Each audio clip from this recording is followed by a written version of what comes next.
Bueno chicos, pues tablas en el derbi madrileño 1-1 para mí. Mucho que analizar a continuación en el vídeo. Vamos a ver lo que pasó en el Alfredo Di Stéfano la tarde del domingo. Bienvenidos todos, quedaros conmigo. Esto es Vikingas y Merengues y aquí se habla de fútbol femenino.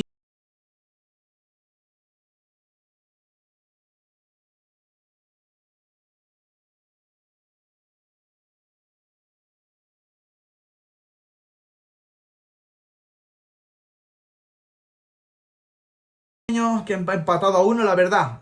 Opinión general, yo creo que vivimos un derbi que tiene todos los ingredientes para ser un gran partido de fútbol. Para mí, para el público objetivo, o para el público que no sea ni de Real Madrid ni Atlético de Madrid, fue un buen partido con, digamos, pues un tiempo para fases del partido para cada equipo, sinceramente. Y sobre todo, yo creo que el gran vencedor de este derbi es el Fútbol Club Barcelona, que ya saca 2 puntos de ventaja tanto a atléticas como a madridistas, y que para mí son las vencedoras de este tipo de partidos cuando quedan en empate. Al final creo que fue un empate injusto, porque yo creo que el Real Madrid por ocasiones mereció incluso haber dejado el partido quizás sentenciado en el primer tiempo.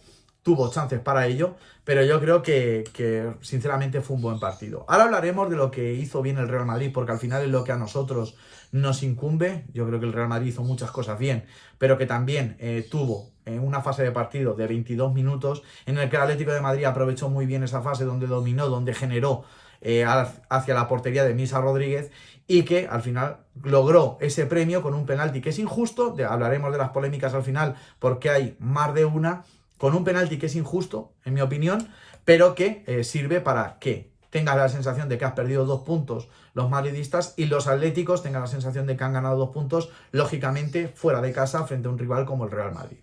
Vamos a hablar un poquito porque en el 11 ya Toril sacaba algunas novedades con respecto a Londres, volvía a ese 4-2-3-1, ponía lo de Misa en portería, yo creo que es fijo, al final estamos hablando de que es la portera titular, pero sobre todo yo creo que tenemos ahora mismo competencia a la banda derecha, daba la entrada a Sheila García, la pareja de centrales se dejaba María Méndez, por eso yo creo que sacaba Rocío Gálvez. Al final sacaba Marta Griñán la noticia de que Melanie Liu pues había estado un poquito malita, había tenido un proceso gripal si no me equivoco, y yo creo que la entrada de Rocío Gálvez viene a la entrada de Tere, y vuelvo a repetir, yo creo que María Méndez dota al equipo de una salida de balón que no tiene Rocío Gálvez, pero que a su vez Teresa Belleira te puede hacer la labor de sacar la pelota, y yo creo que defensivamente a mí Rocío es una jugadora que me gusta mucho, lo dije, ayer no estuvo mal, creo que tuvo un error, ayer estuvo bien, y sobre todo en ese eje central donde ayer jugaba Maylen Lacrar por la izquierda, yo creo que al final la jefa es Maylen Lacrar, yo creo que se está ganando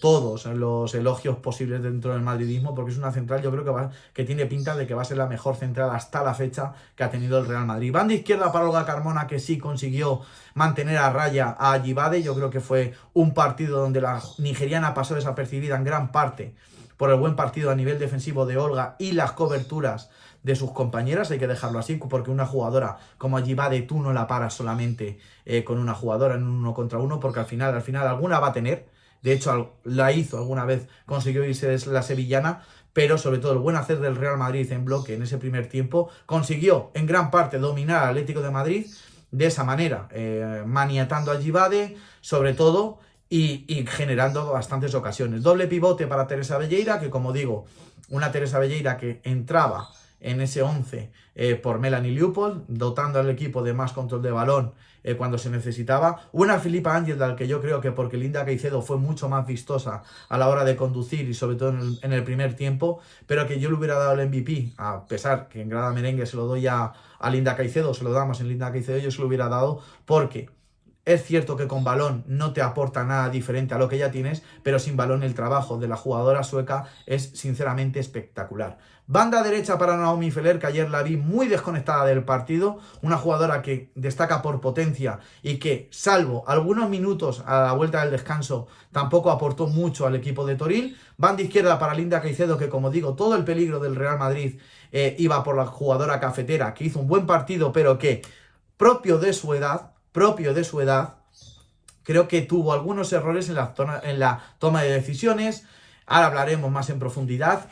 Media punta para Caroline Weir, que yo creo que la escocesa tiene que volver a su ritmo poco a poco, y de hecho la cambia Toril porque al final se le nota esa inactividad, a pesar de que ya llevamos partidos, pero es una vuelta que tiene que ir paulatinamente por ritmo. Y en punta de ataque, Sidney Brun, que para mí fue clave, sobre todo en esos minutos de asedio del Real Madrid, porque el trabajo que te hace la danesa no te lo hace ninguna delantera del Real Madrid en la actualidad.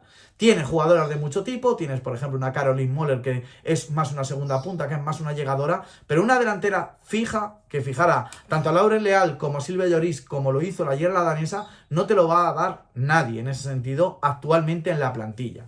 Como digo, el Real Madrid que dominó el primer tiempo, a partir del minuto 7 el Real Madrid que se ponía por delante con un golazo de Caroline Weir, sobre todo una buena asociación. En la primera llegada que hacía el conjunto de Toril, la verdad es que fue un auténtico golazo, sinceramente yo creo que también, igual que fue la mejor del partido, hay que decirlo, Lola Gallardo, yo creo que también falla en el gol de Caroline Weir, es un balón que va al cuerpo, que va con violencia, pero al final yo creo que tampoco está bien colocada. Es la única vez que pillaron a Lola para mí demasiado centrada, no tapa palo, y al final la jugadora escocesa que no perdona. Ponía un 1-0 y a partir de ahí yo creo que el Real Madrid fue dominador de todo el encuentro. Como digo, para mí que tapar a Regina Gibade era primordial para el conjunto de Toril y yo creo que fue importante esa labor tanto de Olga Carmona como todo el equipo en conjunto, en basculación, en ayudas, en coberturas, tapar a la jugadora nigeriana. Y de hecho el Atlético de Madrid, bueno, era un equipo que sufría, que perdía duelos por dentro a pesar de ese 4-2-3-1 de Víctor,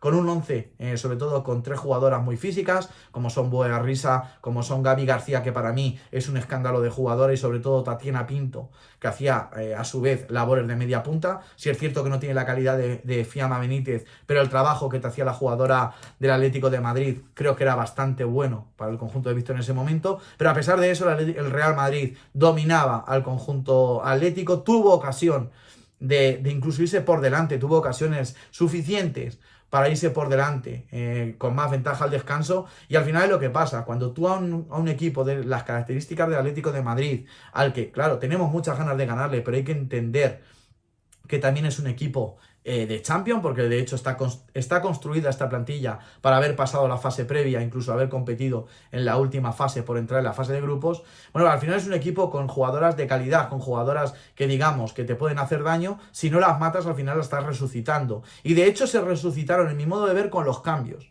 A partir del minuto 60 el Real Madrid salió muy bien después del descanso a sentenciar el partido, pero a partir del minuto 60, cuando empezaron los primeros cambios, hay algo que para mí es clave, sobre todo los 2 cambios del Real Madrid. La entrada de Alba Redondo por Sidney Brun. Y no es señalar a Alba Redondo, simplemente yo creo que Alba Redondo entró en un rol que necesita que el equipo le filtrara pases al espacio, porque el Atlético de Madrid estaba adelantando a la defensa en búsqueda del empate, y sobre todo la elección de la medio centro a la que cambiar. Explico por qué. Para mí el partido de Filippa Angeldal era espectacular, yo creo que estuvo muy bien la jugadora sueca, en Londres también estuvo muy bien también la pivote defensiva sueca, pero creo que el cambio debería de haber sido Teresa Bellera, y explico por qué.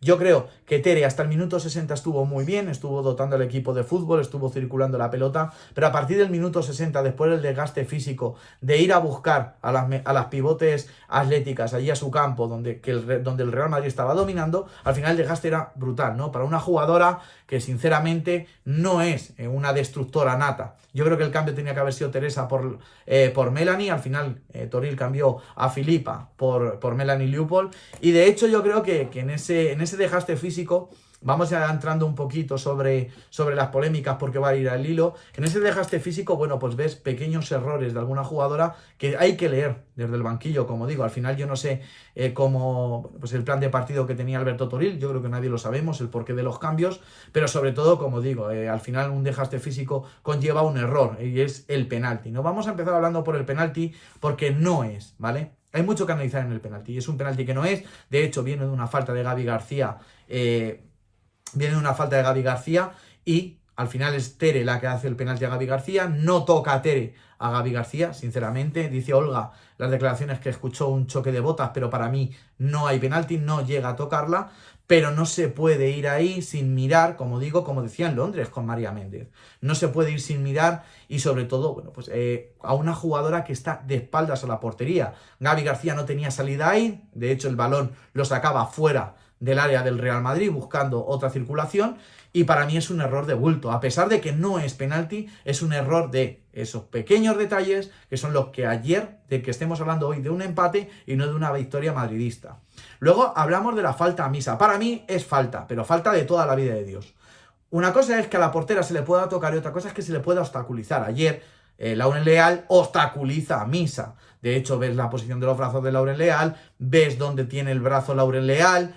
Para mí es falta. Yo creo que al final hay que saber y explicar sobre todo lo de las porteras y porteros en el fútbol en área pequeña, ¿vale? No es que no se le pueda tocar, se les puede tocar, pero no se les puede obstaculizar. Es algo que digamos que es algo que choca, ¿no? En la ley no se les puede tocar, perdón, pero no se les puede obstaculizar. O sea, al final una cosa contraria a la otra. Para mí el gol está bien anulado, pero lo que no está bien pitado es una entrada, bueno, un pisotón de Tere por detrás, creo que es a Tatiana Pinto, a la altura del tobillo. Tere llega tarde, la pisa, lógicamente sin querer, pero es falta y tarjeta. Y veríamos a ver de qué color, porque ahí ya la norma no me acompaña.